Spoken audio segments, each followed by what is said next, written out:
أشهد أن لا إله إلا الله وحده لا شريك له وأشهد أن محمدا عبده ورسوله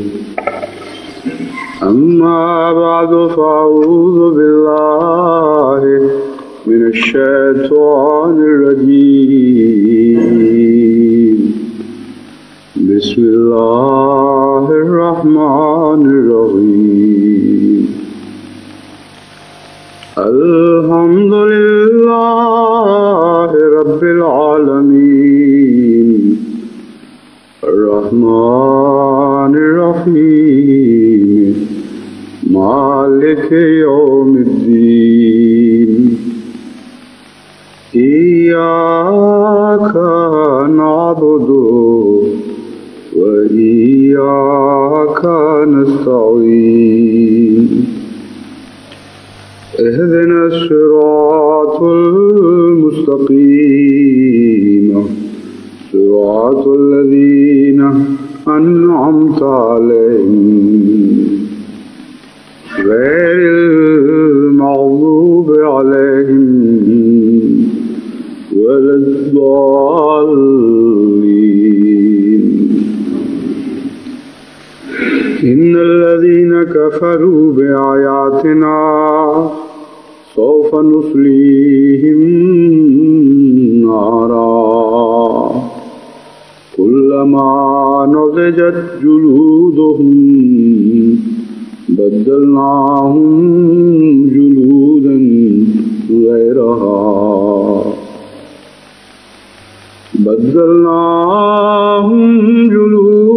غيرها ليذوقوا العذاب إن الله كان عزيزا حكيما.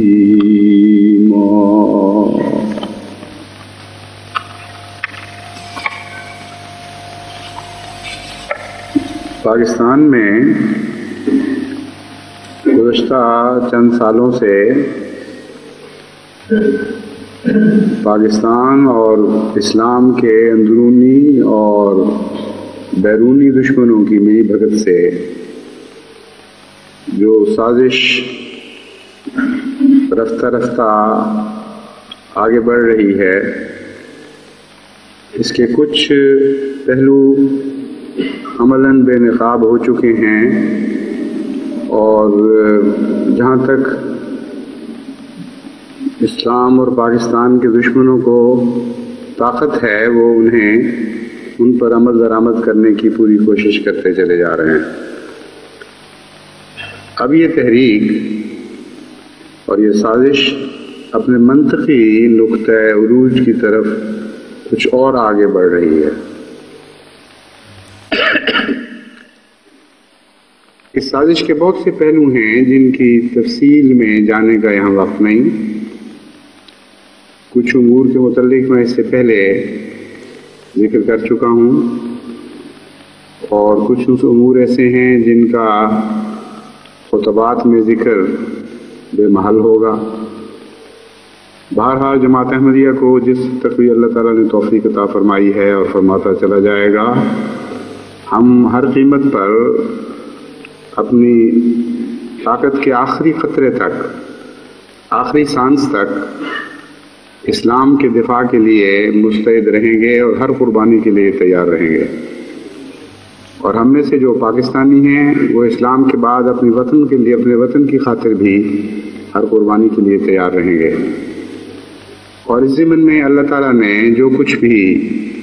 راہ عمل دکھائی اور سجھائی، اس پر انشاءاللہ اس کے ہر پہلو پر عمل کرنے کی کوشش کرتے رہیں گے۔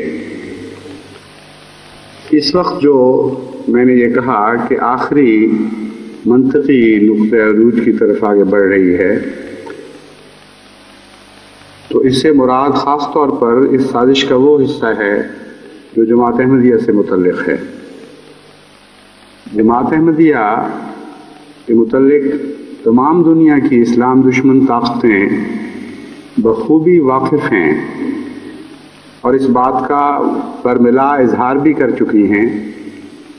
کہ سب سے زیادہ وفادار اسلام کا دفاع کرنے والی جماعت احمدیہ ہے۔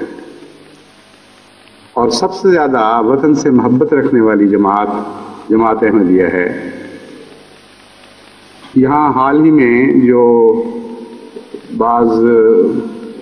مذہبی جنونیوں نے فساد کی کوشش کی، تو اس ضمن میں جو ہم نے جوابی کارروائیاں شروع کی اور لوگوں کو عقل دینے اور سمجھانے کی کوشش کی، تو معلوم ہوا کہ ایک عیسائی چرچ نے، جس کا سب سے زیادہ یہاں اثر ہے، کھلم کھلا جماعت کے خلاف ان مولویوں کے حق میں بیانات جاری کیے جو فساد پیدا کرنا چاہتے تھے، اور ایسے سرکولر ان کی طرف سے جاری ہوئے جس میں چرچ کو متنبع کیا گیا کہ ہماری ساری دنیا میں سب سے بڑی دشمن جماعت احمدیہ ہے، اور سب سے زیادہ خطرہ ہمارے چرچ کو یا عیسائیت کو جماعت احمدیہ سے ہے۔ تو اس سازش کا مرکزی نقطہ یہ ہے اور ہمیشہ سے رہا ہے کہ پاکستان میں جس حد تک ممکن ہو سکے جماعت احمدیہ کو نیست و نابود کیا جائے،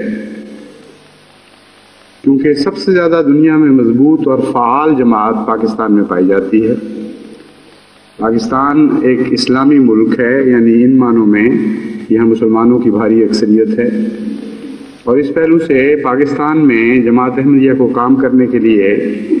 ایک ایسا پلیٹ فارم مہیا ہو چکا ہے کہ جس کے نتیجے میں ساری دنیا جماعت احمدیہ کو اسلام کے نمائندہ سمجھنے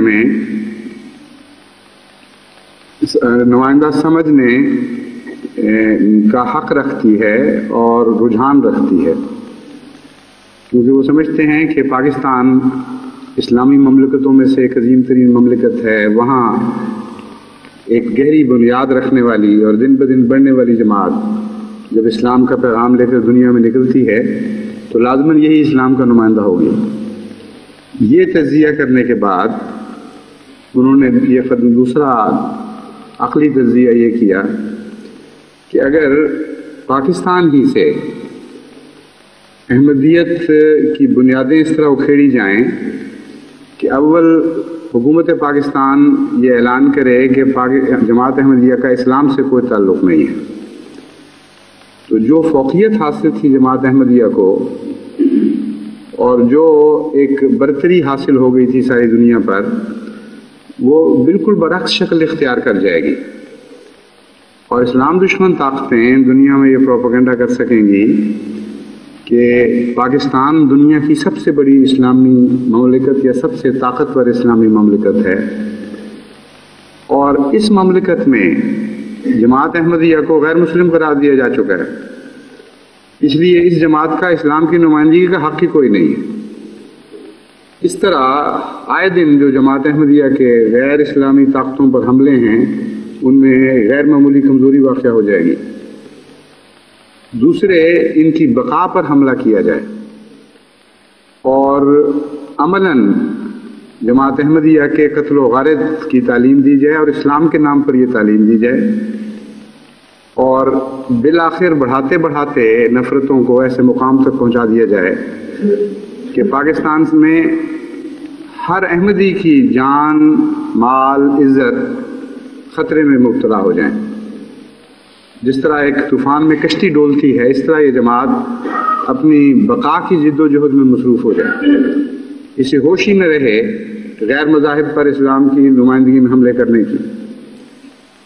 اور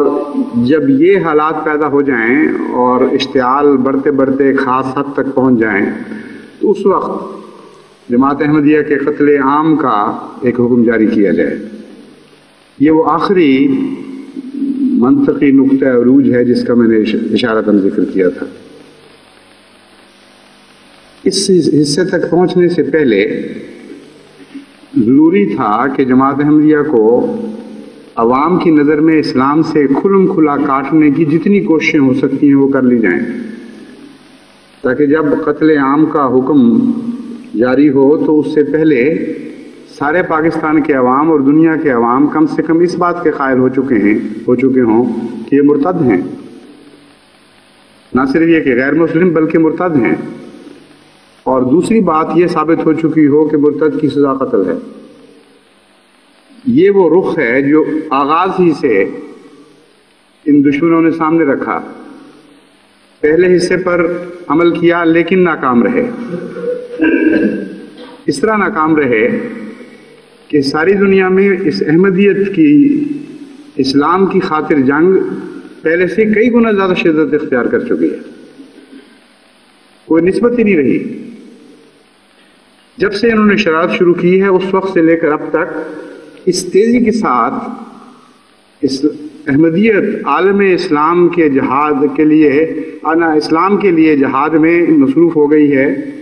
اور یہ جہاد اتنی وسعت اختیار کرتا چلا جا رہا ہے،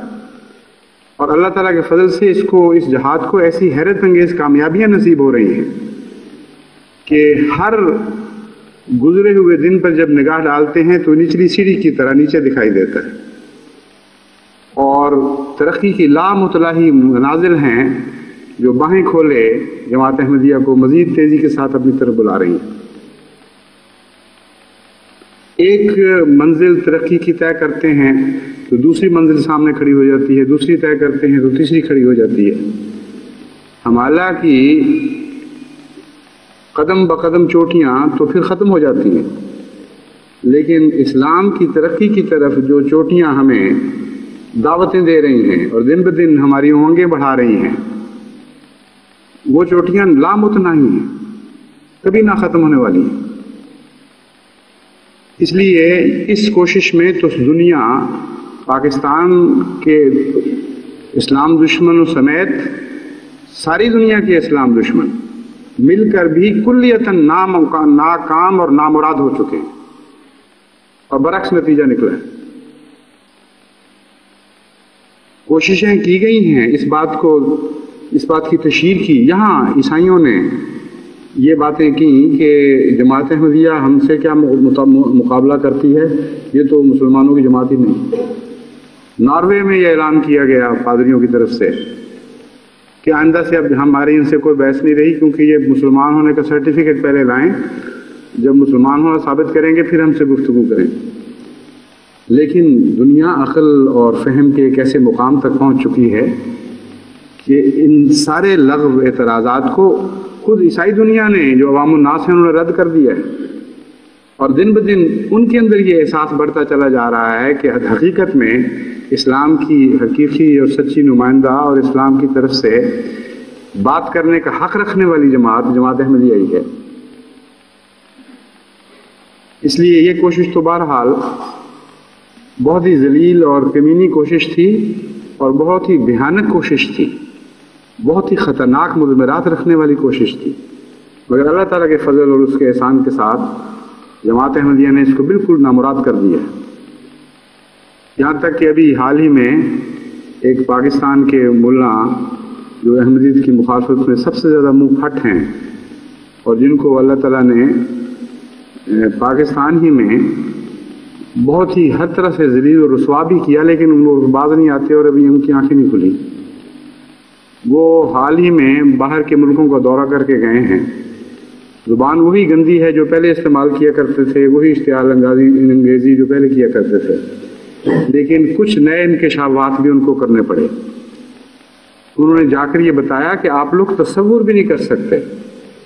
کہ پچھلے چند سالوں میں جماعت احمدیہ کس تیزی کے ساتھ ترقی کے ہر میدان میں آگے بڑھ چکی ہے۔ حیرت انگیز ہے وہ ان کی ترقی، آنکھیں چودھا دینے والی ہے۔ یہ اقرار خدا تعالیٰ نے اس سے کروا کے چھوڑا، اور اس کی سب سے زیادہ ذلت اور نامرادی اس اقرار میں ہے۔ دراصل اس مولوی کی طرح باقی لوگوں نے ان کو گالیاں دے دیں، یا اسمبلی میں ان کو غیر مسلم کہہ دیا، یا ان کے نکاح حرام کر دیے، یہ تو معمولی باتیں ہیں۔ جماعت احمدیہ کو اس میں کوئی دلچسپی نہیں، بہت ہی گھٹیا اور کمینی باتیں ہیں۔ لیکن ایک احمدیت کے دشمن مولوی کا اپنی زبان سے یہ اقرار کر لینا کہ گزشتہ چند سالوں میں ہماری ساری کوششوں کے باوجود یہ جماعت اس تیزی کے ساتھ ترقی میں آگے بڑھی ہے، اور ہر میدان میں آگے بڑھی ہے۔ انہوں نے مختلف میدانوں کا ذکر کیا تفصیل سے، کہ حیرت ہوتی ہے کہ کس تیزی کے ساتھ یہ جماعت آگے سے آگے قدم بڑھاتی چلی جا رہی ہے۔ یہ اقرار ہے جو اصل ذلت ہے اور اصل رسوائی ہے خدا کے نزدیک۔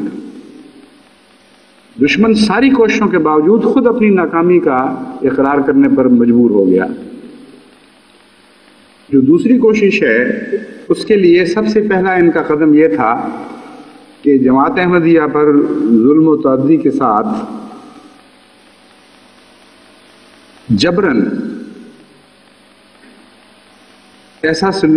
جماعت احمدیہ کو ظلم اور تعدی کے ساتھ اور جبراً کلمہ طیبہ لا الہ الا اللہ محمد رسول اللہ سے توڑنے کی کوشش کی جائے۔ اور اس ضمن میں علماء اور حکومت کے درمیان جو میری بحث ہوئی وہ یہ تھی کہ حکومت سارے قوانینی ذرائع اختیار کرے اور حکومت کی طرف سے جو بھی سختیاں کی جا سکتی ہیں وہ جماعت احمدیہ پر برقرار رکھی جائیں۔ سینکڑوں کو جیلوں میں پھینکا جائے، پولیس کو کہا جائے ان کو دودھ کوب کرے اور ہر طرح کی تنگیاں اور تکلیفیں پہنچائی جائیں،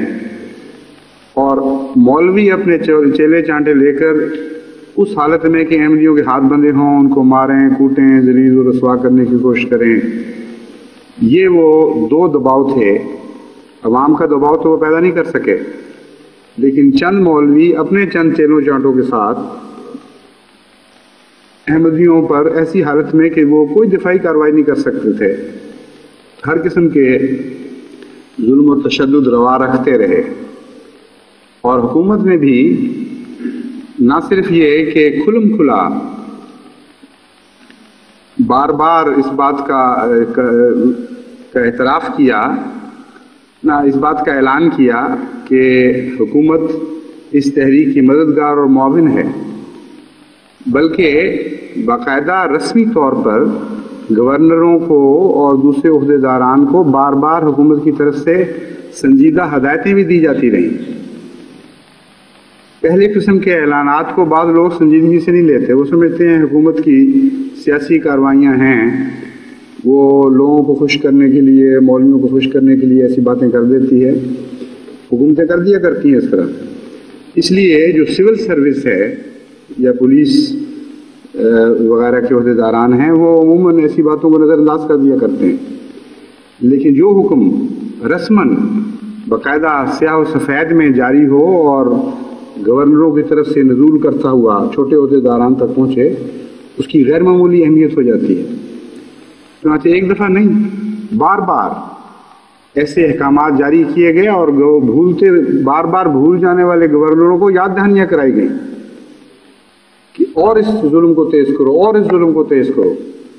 ابھی یہ ظلم پوری شدت سے اختیار نہیں کر سکا، اور ذلیل کرو۔ لیکن جو کوششیں حکومت کر سکتی تھی اور کر رہی ہے ابھی بھی، اور جو ظلم و تعدی بعض مولویوں اور ان کے چیلے چانٹوں کی طرف سے روا رکھی جا سکتی تھی،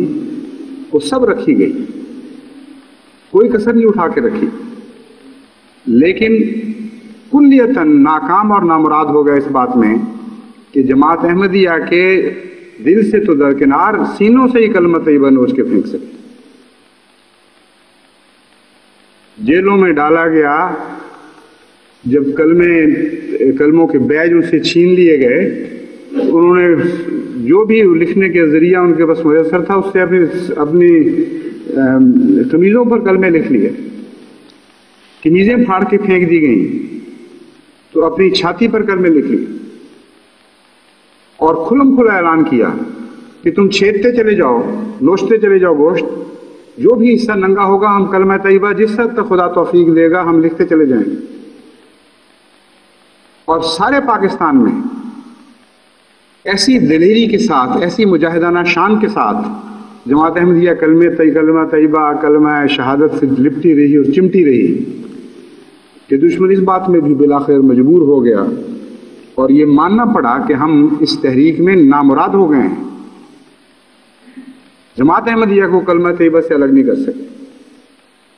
اور الگ نہیں کر سکتے تو پھر مرتد کی سزا قتل کا بہانہ کیسے بنائیں گے؟ یہ اگلا سوال تھا۔ اب انہوں نے دوسری لائن اختیار کی ہے اپنے دفاع کی، اور معلوم ہوتا ہے یہی ان کی شکست کا اعلان ہے۔ چنانچہ 20 نومبر کو گزشتہ ماہ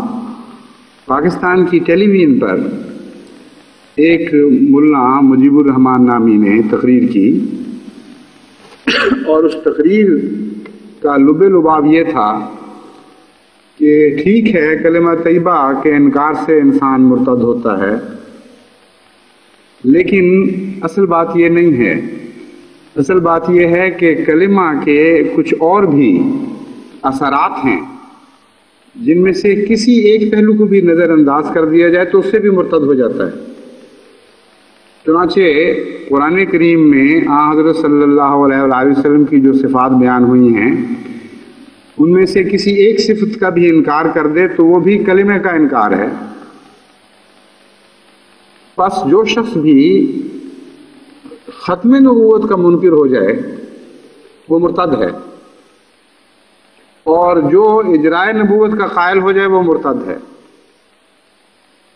یہ دلیل انہوں نے قائم کرنے کی کوشش کی۔ اب سوال یہ ہے کہ اس میں کتنی اور تنقیحات ہیں جن کے ساتھ پوری کہانی ان کی مکمل ہونی تھی۔ پہلی بات یہ کہ جماعت احمدیہ مرتد ہے۔ یہ بات تو ثابت ہو گئی کہ جماعت احمدیہ کلمہ لا الہ الا اللہ محمد رسول اللہ کے دل سے قائل ہے۔ اگر یہ بات ان کے نزدیک ثابت نہ ہوتی تو اسی سے بات شروع کرتے اور اسی پہ ختم کر دیتے کہ یہ کلمہ جماعت احمدیہ کا کلمہ ہی نہیں ہے۔ کھلم کھلا ریڈیو اور ٹیلی ویژن کے اوپر یہ حکومت کا ملا ہے، حکومت کا پروردہ ملا ہے، یہ اعلان کرنے پر مجبور ہوا ہے کہ جماعت احمدیہ کو ہم کلمے سے الگ نہیں کر سکے۔ اور واقعہ یہ ہے کہ اس وقت تو پاکستان میں جماعت احمدیہ کا نام ہی کلمے والے پڑ گیا ہے۔ چنانچہ مجھے مختلف جیلوں سے بعض احمدیوں کے جو خط آتے ہیں وہ لکھتے ہیں کہ ہماری تو پہچان ہی کلمے والے بن گئے۔ جب کسی افسر نے بلانا ہو یا کسی عدالت میں آواز پڑے تو کہتے ہیں کلمے والوں کو بلاؤ، اور کلمے والے ہم ہی ہیں، صرف کوئی دوسرا کلمے والا سامنے آتا ہی نہیں، کیونکہ کلمے والا بننے سے مار پڑتی ہے، مصیبت میں انسان مبتلا ہوتا ہے، جیلوں کا منہ دیکھنا پڑتا ہے۔ کلمے والے تو تب بنے اگر کلمے کے مقابلوں کے نتیجے میں حلوہ ملے، کھیر ملے، کھانے کی چیزیں اچھی ملیں، ہار پہنائے جائیں، اچھے کپڑے ملیں، پھر تو آدمی شوق سے کلمے والا بنے۔ لیکن جہاں کلمے کے نتیجے میں مار پڑے، سزا ملے، آنکھوں میں مرچیں ڈالی جائیں، بال نوچے جائیں، گلیوں میں گھسیٹا جائے، ہر قسم کے انسانی حقوق سے محروم کیا جائے، وہاں کلمے والا بننے کے لیے دل گردہ چاہیے، اور وہ مومن کا دل گردہ ہے صرف، اور جماعت احمدیہ کو نصیب ہے۔ اس لیے جب یہ بات ملک میں عام ہو گئی کہ کلمے والے ہیں ہی احمدی، تو ٹیلی ویژن پر آ کر کوئی ملا یہ پوزیشن لے ہی نہیں سکتا تھا کہ احمدی کلمے جو کہ نہیں پڑھتے اور کلمے سے تعلق نہیں رکھتے، اس لیے یہ مرتد ہیں۔ وہ اپنی دوسری لائن پر آ گئے ہیں اس جہاد میں، جو جماعت احمدیہ جہاد کر رہی ہے اسلام کے لیے، اس میں دشمن کے قدم پیچھے ہٹے ہیں۔ ایک بڑی کھلی بات ہے، اور وہ اب بہانہ تلاش کرنے کے لیے دوسری لائن میں آ گیا اور یہ ثابت کرنے کی کوشش کی کہ نعوذ باللہ من ذالک، دوسرا قدم، کہ جماعت احمدیہ ختم نبوت کی قائل نہیں۔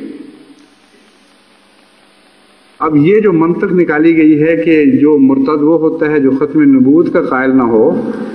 اور اسی کے اوپر اسلام میں جہاد فرض ہوا تھا، اس کی تفصیل تو آگے جا کر وہ جس طرح انہوں نے بیان کیا میں بھی کچھ ذکر کروں گا اس کا۔ لیکن دوسری تنقید بھی بالکل غلط اور بے معنی اور لغو ہے۔ جماعت احمدیہ سے زیادہ ختم نبوت کا دنیا میں کوئی بھی قائل نہیں، ہر معنی میں، ہر تفصیل میں جماعت احمدیہ ختم نبوت کی قائل ہے، اور جس عرفان کے ساتھ، جس گہری معرفت کے ساتھ جماعت احمدیہ ختم نبوت کی قائل ہے، دنیا کی ساری جماعتیں مل کر بھی اتنی قائل نہیں۔ اور اس ضمن میں مختلف خطبات میں بھی میں روشنی ڈال چکا ہوں، جلسہ سالانہ کی تقریر میں بھی، سوال و جواب کی محافل میں بھی، اس کے سارے پہلو جس حد تک بھی ممکن تھے ان کو خوب کھول کر میں جماعت کے سامنے بھی اور غیر احمدی سوال کرنے والوں کے سامنے بھی پیش کر چکا ہوں بار بار۔ اس لیے اس بحث کو تو یہاں کھولنے کی اس وقت گنجائش ہی نہیں۔ دوسرے، یہ تو پورا دن گفتگو کرنے کے بعد بھی بحث ختم نہیں ہو سکتی، لیکن ایک بات قطعی ہے، ہر احمدی کامل یقین کے ساتھ ہر مخالف کو یہ چیلنج کر سکتا ہے کہ یہ گفتگو نہ رکھو، گفتگو کا بحث کا عنوان یہ نہ رکھو کہ ہم قائل ہیں کہ نہیں، بحث کا عنوان یہ ہوگا کہ ہم تم سے زیادہ قائل ہیں، اور یہ ثابت کرنا ہماری ذمہ داری ہے۔ انصاف اور تقوی سے کسی غیر جانبدار پینل کو مقرر کر لو، اور جب یہ غیر جانبدار پینل مقرر ہوتے ہیں تو وہ دلائل سن کر فیصلہ ہمارے حق میں ہی دیتے ہیں۔ ابھی کراچی میں ایک ہمارے بڑے مخلص احمدی نوجوان ہیں جن کو جنون ہے تبلیغ کا، اور جنون سے مراد یہ ہے کہ ولولے کے لحاظ سے جنون، ویسے بڑی حکمت سے کرتے ہیں۔ انہوں نے بعض اپنے محکمے کے دوسرے مولوی نما لوگوں سے جب بحث اٹھائی اس معاملے پہ، تو انہوں نے آخر مجبور کیا کہ نہیں، پہلے ایک ثالث مقرر کرو اور وہ فیصلہ کرے، تو پھر اس کے فیصلے کو تسلیم کرو تو پھر ہم بحث کریں گے۔ اب یہ ایک بظاہر تو ایک ٹیکٹیکل، یعنی فن جہاد میں ایک غلط قدم اٹھانے والی بات تھی کہ ایک ایسے ثالث کو انہوں نے تسلیم کر لیا جو احمدی نہیں تھا اور غیر مسلم بھی نہیں تھا، وہ مسلمان تھا جو احمدیوں کے مقابل پر آیت خاتم النبیین کی وہ تشریح کرنے والے ہیں جو غیر احمدی علماء کرتے ہیں۔ بڑی اس کی جرت کہہ لیں یا سادگی کہہ لیں کہ اس نے ان صاحب کو ثالث بنا لیا اور مجھے دعا کے لیے خط لکھنے شروع کر دیے۔ میں نے ان سے کہا کہ پہلے پوچھ تو لیا ہوتا، یہ اصول غلط بات ہے ایک ایسی شخص کو ثالث بنا لینا جو دوسرے کا ہم عقیدہ اور تمہارے مخالف ہو، لیکن بہرحال اب تم نے کر لیا ہے تو اللہ تمہاری مدد فرمائے۔ وہ بھی دعا کرتا رہا، کوشش کرتا رہا، میں بھی دعا کرتا رہا۔ ابھی کل ہی اس کا خط ملا ہے کہ ثالث نے نہ صرف ہمارے حق میں فیصلہ دیا ہے بلکہ مجھے کہا ہے کہ میں بیعت کرنا چاہتا ہوں۔ تو دلائل اس قوت کے ساتھ جماعت احمدیہ کے ساتھ ہیں کہ جس میں تقوی کی رگ ہوگی، وہ اگر ثالث بنے تو لازماً ہر دنیا کا ثالث جس میں تقوی کی کوئی بھی رگ ہو، وہ جماعت احمدیہ کے حق میں فیصلہ دینے پر مجبور ہو جاتا ہے۔ اتنے مخالفانہ ماحول میں جہاں مرتد کی سزا قتل کی باتیں ہو رہی ہوں، وہاں ایک معزز مسلمان جو دوسرے فریق کا ہم خیال اور ہم عقیدہ ہو، اور ایسے ماحول میں جہاں مخالفت کے طوفان برپا ہو رہے ہیں، ایک کے بعد دوسرا اٹھ رہا ہو، وہاں اس کا اس جرت سے یہ اعلان کر دینا کہ یہ احمدی سچے ہیں اور تم غلط کہہ رہے ہو، بڑی بات ہے۔ تو ہم تو اس معاملے میں بالکل بے خوف ہیں،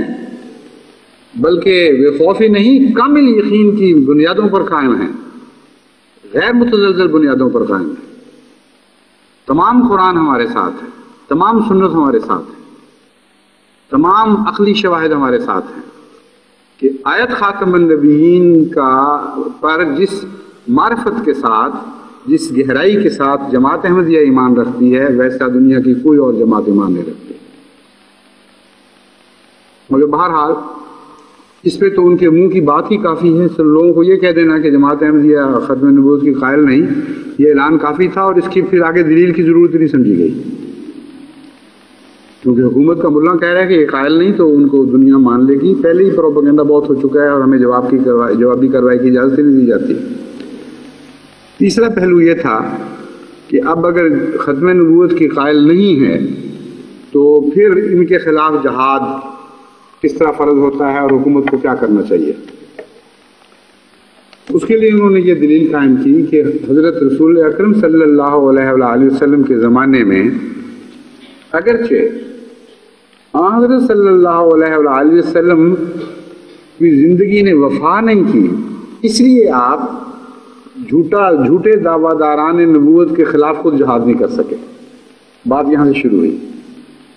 پہلا قدم ہی وہ قدم اٹھایا جس نے ان کی بات جھوٹی کر دی۔ حضرت صلی اللہ علیہ وآلہ وسلم کے زمانے میں مسیلمہ کذاب نے کئی سال آپ کی زندگی میں دعویٰ کیے رکھا، اور اسود انسی نام ہے، اسود انسی نے آپ کی زندگی میں دعویٰ کیا، اور آن حضرت صلی اللہ علیہ وآلہ وسلم نے کوئی فوج کشی ان کے خلاف نہیں کی۔ مولوی صاحب فرمانے لگے ٹیلی ویژن پر کہ رسول اکرم صلی اللہ علیہ وآلہ وسلم آخری وقت میں یہ ہدایتیں تو دے گئے حضرت ابو بکر صدیق رضی اللہ تعالیٰ عنہ اور دوسرے بزرگ صحابہ کو کہ ان کا قتل و غارت کرو، لیکن آپ کی زندگی نے وفا نہیں کی، اس لیے آپ خود نہیں کر سکے۔ حالانکہ مورخین یہ لکھتے ہیں کہ آن حضرت صلی اللہ علیہ وآلہ وسلم نے جو آخری لشکر تیار کروایا ہے خود، جس کے سردار اسامہ بن زید کو مقرر فرمایا۔ اگر لشکر کشی کا مقصد یہ تھا کسی لشکر کشی کا کہ خاتمیت نبوت کے منکرین یا نبوت کے جھوٹا دعوے داران کے خلاف جہاد کیا جائے اور ان کو قتل کیا جائے، تو یہ ہدایت تو اسامہ بن زید کو ملنی چاہیے تھی۔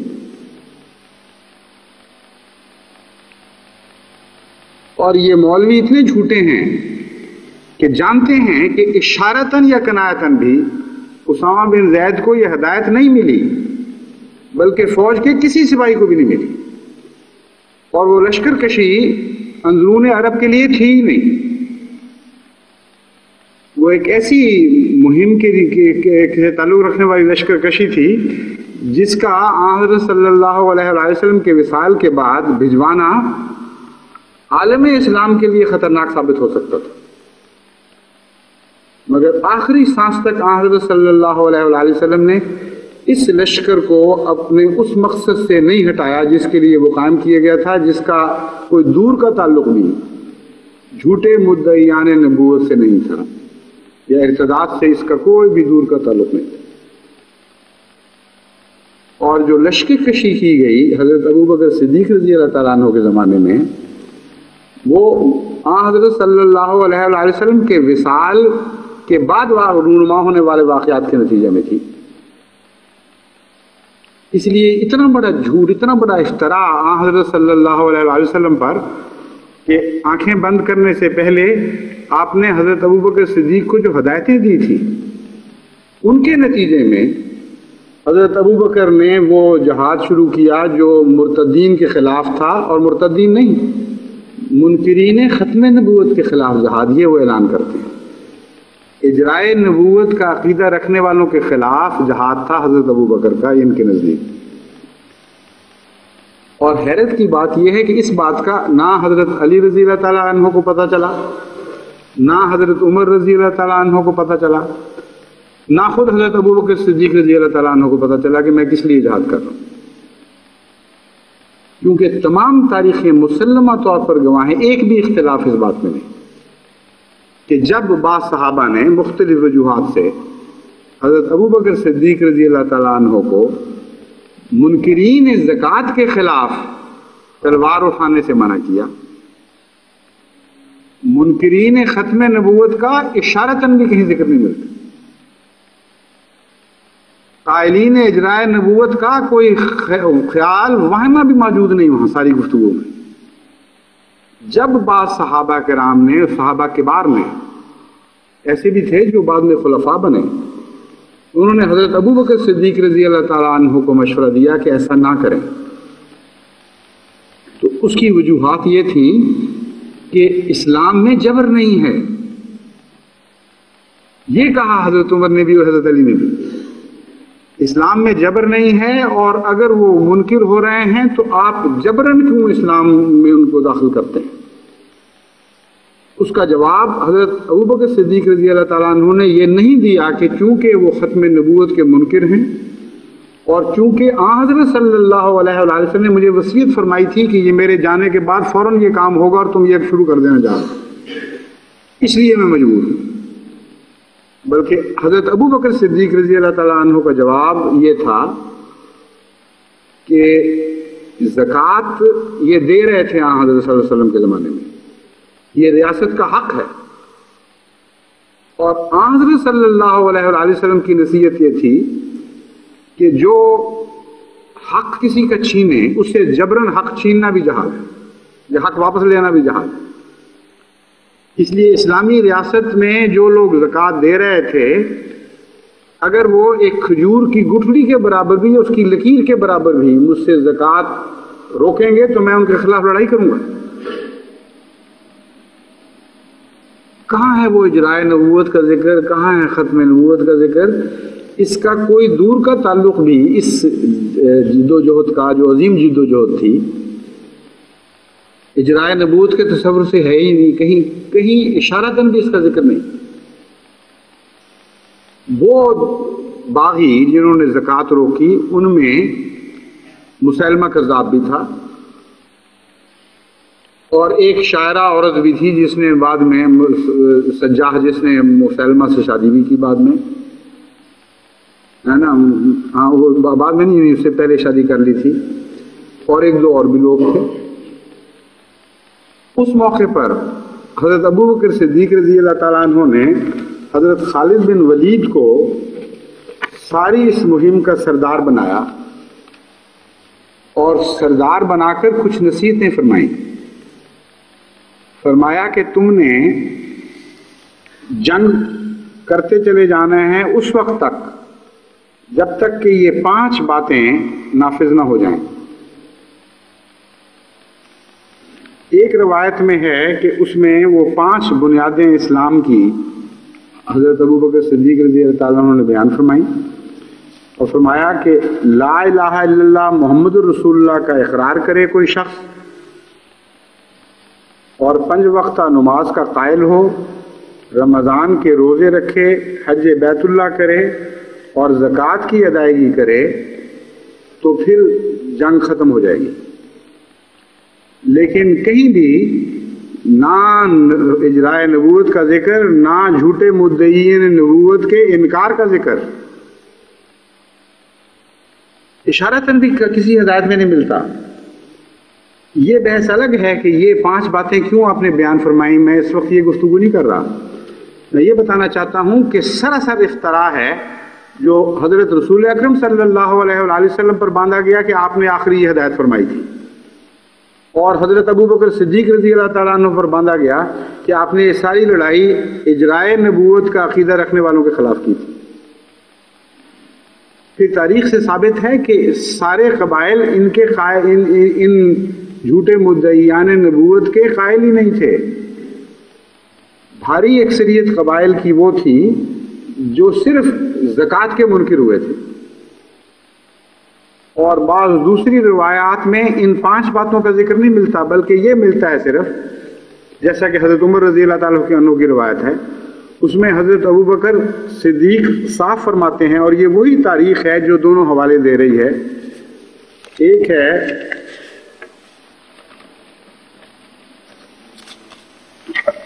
تاریخ الخلفاء حضرت امام جلال الدین سیوطی کی، جس کے 90-91 صفحے پر جو اردو میں اس کا ترجمہ شائع ہوا ہے، اس پر یہ روایت ہے لا الہ الا اللہ محمد الرسول اللہ اور دیگر 4 ایمان کی اسلام کے ارکان کا ذکر، کہ جو یہ کہے گا اس کے خلاف تمہیں کوئی جنگ کا حق نہیں ہے، وہی تلوار چھوڑ دو، تلوار گرا دو۔ اور دوسری روایت جو ہے وہی تاریخ الخلفاء، اس میں حضرت عمر رضی اللہ تعالیٰ عنہ کی روایت بیان ہے جو گفتگو ان کی ہوئی اور جو بحث ہوئی، اس میں حضرت ابوبکر صدیق نے سوائے زکوٰۃ کے کسی اور چیز کا ذکر نہیں کیا، اور بہت ہی ایک معقول استدلال پیش کیا کہ زکوٰۃ ایک صرف دینی مسئلہ نہیں ہے، زکوٰۃ ایک ریاست کا حق ہے، اور یہ وہ سارے وہ لوگ ہیں جو اسلامی ریاست کو تسلیم کر چکے تھے اور زکوٰۃ دے رہے تھے۔ اس لیے آپ کا اصرار یہ تھا کہ جس نے حضرت صلی اللہ علیہ وآلہ وسلم کے زمانے میں زکوٰۃ دی ہے وہ اسلامی ریاست کی بالادستی کو تسلیم کر چکا ہے، اب وہ اس سے پیچھے نہیں ہٹ سکتے۔ اس لیے اصل بنیاد اس بات پر ہے، اصل زور اسی بات پر ہے کہ حضرت ابوبکر صدیق رضی اللہ تعالیٰ عنہ کی ساری لڑائی منکرین زکوٰۃ سے تھی۔ چنانچہ اسی لیے تاریخ پر تاریخ اٹھا کر دیکھیں، وہاں اس تحریک کا نام ہی منکرین زکوٰۃ کے ساتھ حضرت ابوبکر کی لڑائی رکھا گیا ہے، اور ان مخالفین کا نام ہی منکرین زکوٰۃ رکھا گیا، اور وہ سارے کے سارے نہ کسی کی نبوت کے قائل تھے آن وسلم کے علاوہ، اور جو قائل تھے ان میں سے کسی پر بھی یہ شرط نہیں لگائی گئی کہ جب تک کوئی کسی جھوٹے نبی کا انکار نہیں کرے گا اس وقت تک تم نے اس سے لڑائی جاری رکھنی، کیونکہ وہ مسئلہ ہی نہیں تھا۔ اور پھر جھوٹے دعوے داران میں سے بعض اس وقت نہیں قتل ہوئے لڑائی کے دوران، اور وہ بعد میں مسلمان بھی ہوئے۔ اگر ان کا قتل واجب ہو گیا تھا تو یہی مولویوں کے نزدیک فتویٰ یہ ہے کہ ایک دفعہ ارتداد اختیار کر لو تو پھر توبہ کر ہی نہیں سکتے، توبہ بھی کر لو گے تب بھی قتل کر دیے جاؤ گے، کیونکہ خدا کا کام ہے یہ فیصلہ کرنا کہ توبہ سچے دل سے کی ہے کہ نہیں کی۔ تو کتنا بڑا جھوٹ ہے۔ حضرت صلی اللہ علیہ وسلم پر پہلے افترا باندھا گیا، پھر حضرت ابوبکر صدیق رضی اللہ تعالیٰ عنہ پر افترا باندھا گیا، ساری تاریخ اسلام کو جھٹلایا گیا اور مسخ کیا گیا، صرف یہ ثابت کرنے کی خاطر کہ احمدی مرتد۔ اور جو الزام لگایا گیا وہ احمدیوں پر صادق ہی نہیں آتا ویسے ہی، یعنی اگر یہ سارا جہاد تھا ہی اسی لیے کہ ختم نبوت کے کچھ لوگ منکر تھے تو احمدی تو ختم نبوت کے منکر نہیں، وہ جو جھوٹے دعویٰ داران نبوت تھے وہ تو حضرت صلی اللہ علیہ وسلم کے شریک بنے ہوئے تھے، آپ کی شریعت کو مسخ کرنے کے لیے آئے تھے۔ ایک بھی ان میں سے ایسا نہیں تھا جس نے کامل طور پر حضرت محمد مصطفیٰ صلی اللہ علیہ وسلم کی غلامی کا دعویٰ کیا۔ یہ لوگ تو وہ ہیں جن کو پتہ ہی نہیں کہ عشق محمد مصطفیٰ صلی اللہ علیہ وسلم ہوتا کیا ہے۔ ان کے آباء و اجداد پشت در پشت شمار کر لیں اور ان کی نسلاً بعد نسل پشتیں بھی شمار کر لیں تو سارے مل کر حضرت اقدس محمد مصطفیٰ صلی اللہ علیہ وآلہ وسلم کے عشق میں وہ گیت نہیں گا سکتے جو حضرت مسیح موعود علیہ السلام گا چکے ہیں۔ سارے مل کر آج بھی زور لگا لیں، وہ پیار، وہ عشق، وہ سچائی، وہ گہرائی پیدا تو کر کے دکھائیں اپنے کلام میں جو خالصتاً سچے عاشق کو نصیب ہوا کرتی۔ اس لیے الزام نہ صرف جھوٹا بلکہ اتنا کری افطرا ہے کہ اس کا کوئی دور سے بھی تعلق نہیں جماعت احمدیہ کے ساتھ۔ لیکن صاف پتہ چلا کہ جب یہ حکومت کا ملا اوپر آ کر کھلم کھلا ٹیلی ویژن میں یہ اعلان کر رہا ہے تو کچھ ایسے ارادے ہیں کچھ شرارت کے اور خباثت کے کہ اس تحریک کے دوسرے پہلو کو بھی جلد از جلد اپنے منطقی نقطۂ عروج تک پہنچایا جائے۔ اللہ بہتر جانتا ہے کہ کس حد تک ان دشمنوں کو اپنے ذلیل اور اسلام دشمن ارادوں کو نافذ کرنے میں کامیابی ہوتی ہے۔ ارادوں میں تو کبھی کامیابی نہیں ہو سکتی، یہ تو لکھے ہوئے نامراد اور ذلیل ارادے ہیں جن کو خدا تعالیٰ کی تقدیر لازماً رد کرے گی۔ اس لیے اس کی بحث ہی کوئی نہیں ہے۔ اپنے ارادوں میں تو ناکام ہوں گے، لیکن ان ارادوں کے نتیجے میں جو سازشیں بنا رہے ہیں ان سازشوں پر عمل کرنے کی کس حد تک ان کو کامیابی نصیب ہوتی ہے یہ آئندہ کے حالات بتائیں گے۔ لیکن ایک بات کے متعلق میں ابھی بتا دیتا ہوں کہ اس بات میں وہ ناکام ہو چکے ہیں۔ اگر ان کا یہ خیال ہے کہ احمدی خوف کے نتیجے میں ملا کے ڈر سے اپنے خالصتاً للہ دین کو تبدیل کر لیں گے، یعنی خدا کے مقابل پر ملا کا خوف ان کے دل پر زیادہ غالب آ جائے گا، تو یہ میں آپ کو بتا دیتا ہوں کہ یہ لازماً ابھی سے رد شدہ نامراد لوگ، ناممکن ہے کہ اس ارادے میں ان کو کسی قسم کی بھی کامیابی نصیب ہو۔ جو چاہیں فیصلے کریں، جو چاہیں بد ارادے رکھیں، جس طرح چاہیں ان پر عمل درآمد کرائیں، جماعت احمدیہ ملا کے خوف کے سامنے سر جھکا کر اپنی گردن بچانے کے لیے تیار نہیں، کسی قیمت پر یہ تیار نہیں۔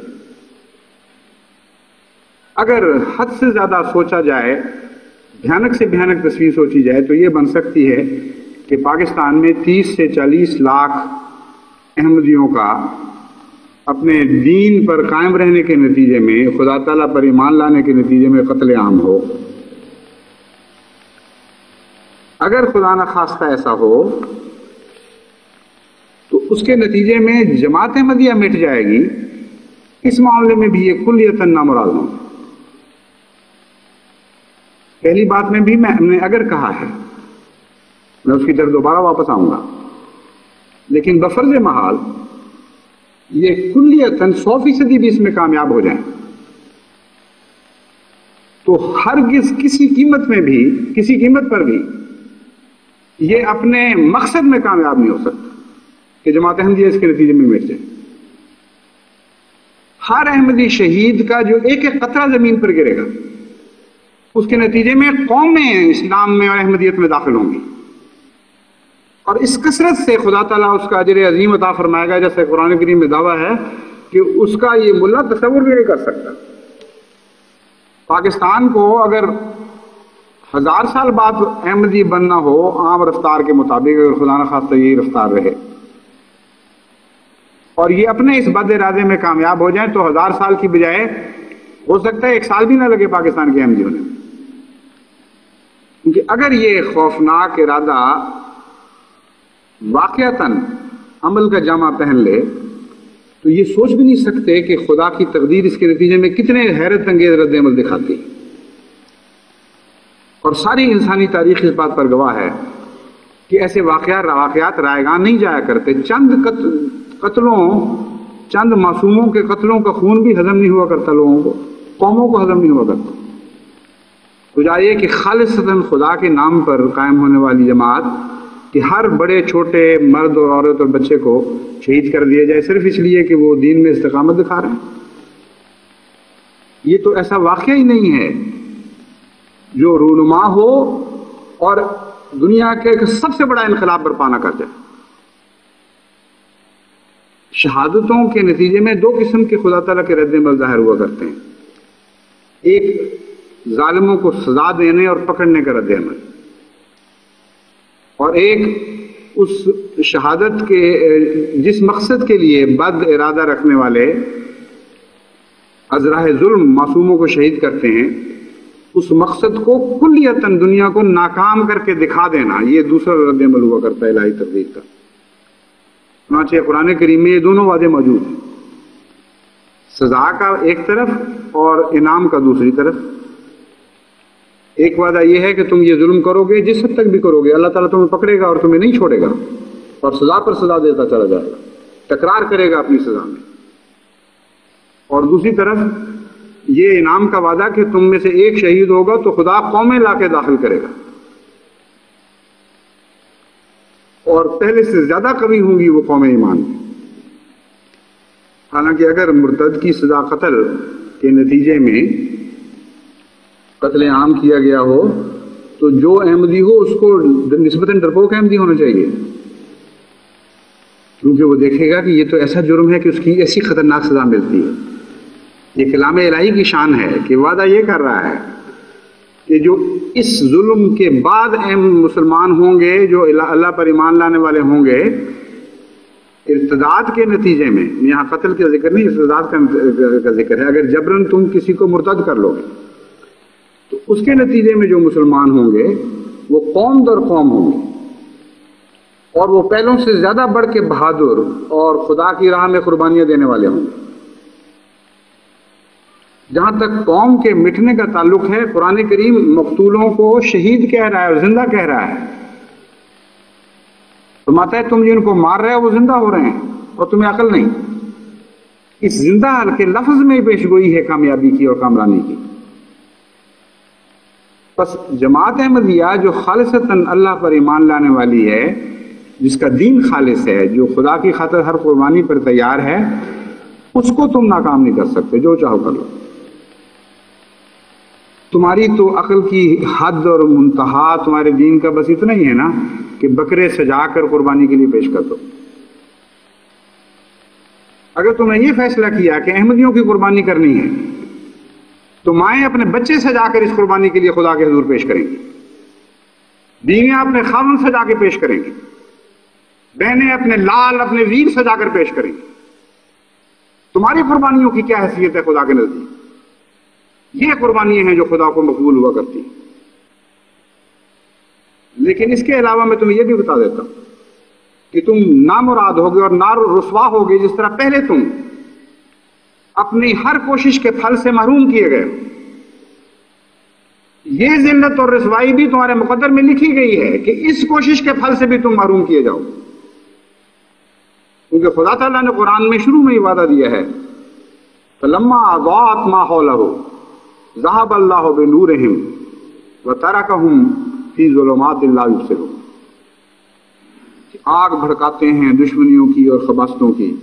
اور سمجھتے ہیں کہ اب شعلے بھڑک اٹھے اور اب ہم کامیاب ہو جائیں گے اپنے مقصد میں۔ خدا تعالیٰ فرماتا ہے کہ جب وہ سمجھیں گے کہ اب ہم کامیابی ہمارا منہ چومنے لگی اور ہم کامیابی کو پا گئے، اس وقت اللہ تعالیٰ ان کا نور لے جائے گا اور اپنے مقاصد میں نامراد کر دے گا۔ وہ اندھیروں میں بھٹکتا ہوا اپنے آپ کو پائیں گے، کچھ سمجھ نہیں آئے گی ہم سے ہوا کیا ہے۔ بس اللہ تعالیٰ کی تقدیر کا جہاں تک تعلق ہے، اس کا تو یہ فیصلہ لکھا ہوا موجود ہے، اس فیصلے کو آپ تبدیل نہیں کر سکتے، جو چاہیں کر لیں۔ جہاں تک جماعت احمدیہ کے عمومی رد عمل کا تعلق ہے، یہ میں آپ کو اصولاً بتا دیتا ہوں کہ جیسا کہ میں نے بتایا، اللہ اپنے وفادار بندوں کے ساتھ بے وفائی نہیں کیا کرتا، اور اللہ کے وفادار بندے بھی اس کے دوسرے وفادار بندوں سے بے وفائی نہیں کیا کرتے۔ تم جو چاہو کرو، جس ملک میں تمہارا زور چلتا ہے، خدا کی قسم ساری عالمگیر جماعت اپنے پیاروں سے وفا کر کے دکھائے گی، اور جو کچھ قرآن کی تعلیم نے انہیں سکھایا ہے اس طرح وہ اپنا انتقام لے گی، ایک ایک قطرے کا انتقام لے گی۔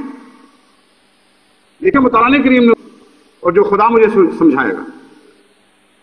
مجھے کوئی ضرورت نہیں ہے کہ میں اس کی تفصیل تمہیں بتاؤں، لیکن یہ میں جانتا ہوں، اور قرآن کا فہم جتنا خدا نے مجھے عطا کیا ہے، ہمارے سامنے ایک کھلا روشن لاہ عمل موجود ہے، اور ایسا عظیم الشان لاہ عمل ہے کہ اس سے ٹکرا کر تم پاش اور ریزہ ریزہ ہو جاؤ گے، لیکن کبھی تمہیں کامیابی نصیب نہیں ہو سکتی۔ اس لیے جہاں بھی احمدی مظلوم ہے، ساری دنیا کے احمدی اس کے ساتھ ہے، خدا کی تقدیر اس کے ساتھ ہے، اس کو کیا خوف ہے، اور تاریخ عالم اس کے ساتھ ہے۔ کسی قیمت پر بھی احمدیت کو نیست و نابود کرنے میں یہ ذلیل اور رسوا دشمن کامیاب نہیں ہو سکتا۔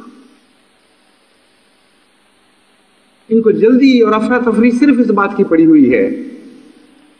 کہ باوجود اس کے کہ موجودہ سربراہ جس نے حکومت کو ازراہ غصب قبضے میں لیا ہوا ہے، یہ سمجھتے ہیں اس کے دن کہیں تھوڑے نہ رہ گئے، حالانکہ اس کے آقاؤں نے وعدہ کیا ہے کہ 90 تک ہم تمہیں ضرور رکھیں گے۔ اس کے خداؤں نے یقین دلایا ہے اس کو کہ ابھی چند سال تمہارے باقی ہیں، لیکن اس بد نصیب کو اپنے خداؤں پر یقین ہو یا نہ ہو، ان مولویوں کو اس کے خداؤں پر بھی یقین نہیں اور اس پر بھی یقین نہیں۔ اس لیے یہ چاہتے ہیں کہ جس حد تک بھی ممکن ہے اس ظالم شخص کے دور کے اندر جو ہم کر سکتے ہیں ہم کر گزریں۔ اس لیے ان کو جلدی ہے، ان کو جلدی اس لیے ہے کہ دنیا کے خداؤں کا زمانہ محدود ہوا کرتا ہے، ان کی طاقت کا عرصہ، ان کی طاقت کا دائرہ بھی محدود ہوا کرتا ہے، لیکن احمدیوں کو کوئی جلدی نہیں۔ تمہارے خدا کا دائرہ، دنیا میں طاقت کا دائرہ لازماً محدود ہے، اس لیے تم بے شک جلدی کرو، اس محدود دائرے میں جو کچھ کر سکتے ہو کر گزرو۔ تمہاری خدا کی کرسی کے 2 پاؤں ایک ملک میں ہیں اور 2 پاؤں بعض اسلام دشمن طاقتوں کی بیرونی ملکوں میں ہیں، لیکن ہمارے خدا کی کرسی تو زمین و آسمان پر محیط ہے، وسیع کرسی ہے اس سماوات والا، اس کے پائے اس کی کرسی کے پائے ساری کائنات پر وسیع ہیں۔ تمہیں جلدی اس لیے ہے کہ اس کا وقت تھوڑا ہوگا، کیونکہ دنیاوی خداؤں کی کرسیاں زیادہ دیر ان کے نیچے قبضے میں نہیں رہا کرتی، لیکن ہمیں کوئی جلدی نہیں، کیونکہ ہمارے خدا کی کرسی ہمیشہ ہمیشہ کے لیے اس کے قبضے میں ہے، اور کوئی دنیا کی طاقت اس کرسی سے اس کو ہٹا نہیں سکتی۔ جیسا کہ فرمایا وَلَا يَؤُودُهُ حِفْظُهُمَا، وہو العلی العظیم، کہ وہ نہ صرف یہ کہ اپنی کرسی کی حفاظت کرنا جانتا ہے، بلکہ وہ حفاظت اس کو کبھی بھی نہیں تھکاتی، ایک لمحہ کے لیے بھی وہ اس حفاظت کے تقاضوں سے غافل نہیں رہتا۔ بس کہاں تمہارا خدا جس کا دائرہ اثر محدود، جس کا زمانہ محدود، آج نہیں تو کل اس کی کرسی نے بہرحال جانا ہی جانا ہے۔ اس لیے جو افراتفری کے نمونے دکھاتے ہو، جو جلدی کرتے ہو کرتے چلے جاؤ۔ جماعت احمدیہ نے جیتنا ہے بہرحال، اور آخرکار لازماً جیتنا ہے، کیونکہ ہمارا خدا جیتنے والا خدا ہے۔ ہمیں کوئی جلدی نہیں، کیونکہ اس کی کرسی ساری دنیا پر ہی نہیں، کل عالم پر، کل کائنات پر محیط ہے،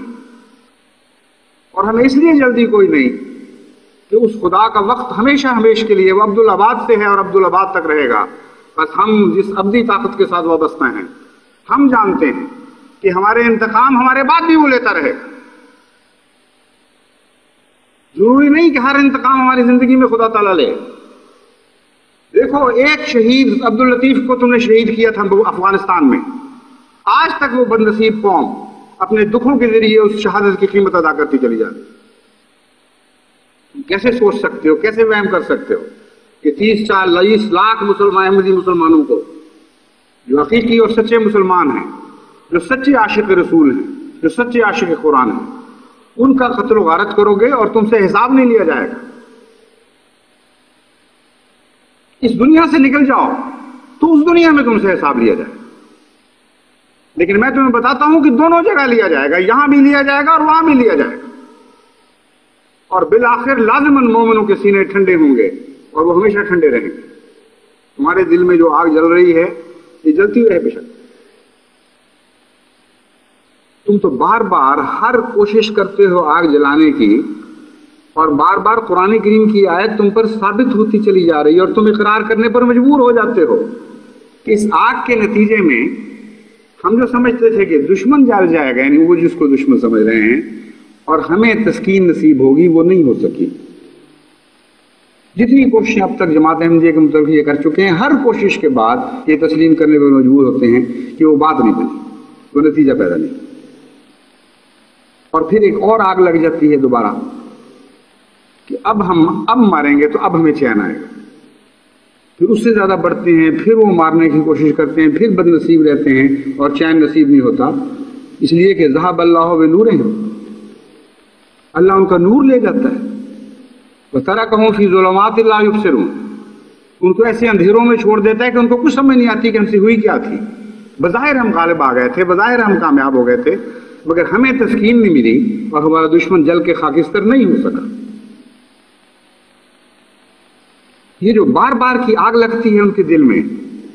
اور بار بار اس سے اپنی ذات کو تسکین چاہتے ہیں، اس آگ کو بجھا کر، یہ کبھی ان کے مقدر میں نہیں ہے۔ اس مسئلے پر غور کرتے ہوئے قرآن کریم کی ایک اور آیت کا مفہوم بھی مجھے سمجھ آ گیا، اور وہ وہی آیت ہے جس کی میں نے تلاوت کی تھی، کہ اللہ تعالیٰ نے یہ جو قرآن کریم میں بیان فرمایا کہ کلما نضجت جلودہم بدلناہم جلودا غیرہا لیذوقوا العذاب، یہ اتنا سخت فیصلہ کیوں فرمایا؟ انسان کسی کو آگ میں ڈالتا ہے، جلاتا ہے، اس لیے کہ وہ سزاوار ہے، اور اگر اس جلن اور تپش کے نتیجے میں رفتہ رفتہ اس کے اندر دفاعی طاقت پیدا ہو جائے یا دکھ کم محسوس کرنے لگے، تو دوبارہ ان زخموں کو چھیلا تو نہیں کرتا، یہ تو نہیں کوشش کیا کرتا کہ پھر اس کی جلد کچی کروں اور پھر اس کو سزا ہو، تو بہت ہی کرو۔ اللہ تعالیٰ منصف کامل ہے، اللہ تعالیٰ تو عدل ہے خود، اس لیے کیسے خدا تعالیٰ یہ اس قسم کی سخت کاروائی کی وعید دے رہا ہے؟ میں سوچا کرتا تھا یہ وہی ہے، وہ ایک دکھ دیتے ہیں خدا کے بندوں کو، اور اس دکھ کے نتیجے میں جب وہ بندے اس دکھ کے عادی بن جاتے ہیں تو ان کے اندر ایک اور آگ بھڑک اٹھتی ہے، ان کے جس طرح بندر اپنے زخم کھرچتا رہتا ہے اور کبھی منجمل نہیں ہوتا، ان کے انتقام کا جذبہ منجمل ہی نہیں ہوتا، اور یہ پھر اپنے انتقام کے زخم کھرچتے ہیں اور اس کے نتیجے میں دوبارہ پھر ایسی سزا دینے کی کوشش کرتے ہیں کہ دوبارہ مومن کو تکلیف ہو۔ ساری زندگیاں تعذیب کے لیے وقف ہیں۔ حضرت صلی اللہ علیہ وسلم رحمت للعالمین تھے۔ ایسے لوگ وہ ہیں جو رحمت للعالمین ہوتے ہیں، جن کو لطف ہی عذاب دینے میں آتا ہے، اس کے سوا لطف ہی نہیں آتا، اور ہر عذاب کے بعد دوسرے عذاب کی سوچتے ہیں۔ اگر خدا واقعتاً عدل ہے اور وہ مجرم کو اس کے کیفر کردار تک پہنچاتا ہے اور اسی طریق پر اسے سلوک کرتا ہے جس طرح وہ خدا اس کے معصوم بندوں سے سلوک کرتا رہا، تو ان کے لیے اس کے سوا اور کوئی نقشہ بنتا ہی نہیں۔ اس دنیا میں تم میرے پیاروں سے یہ سلوک کیا کرتے تھے، اب حق ہے میرے پیاروں کا مجھ پر کہ میں تم سے وہ سلوک کروں۔ بس کوئی نا انصافی نہیں ہے کلام الہی۔ یہ ان لوگوں کی سزا ہے صرف جو خدا کے بندوں کو دکھ دینے میں اعادہ کرتے چلے جاتے ہیں، اور خصوصیتاً ان کی سزا کا ذکر۔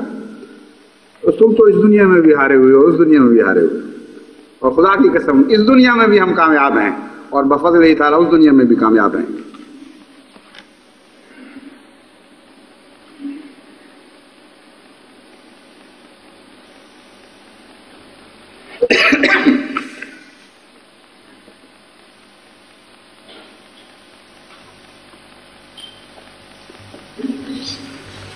الحمد للہ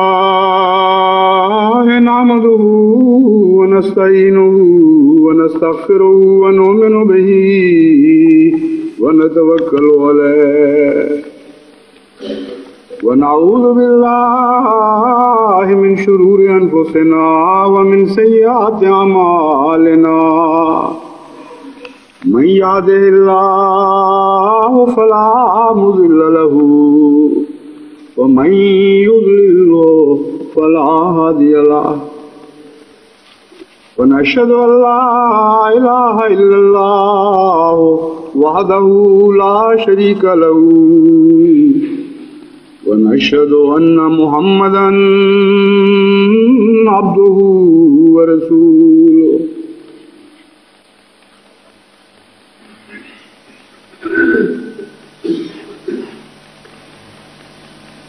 عباد اللہ رحمکم اللہ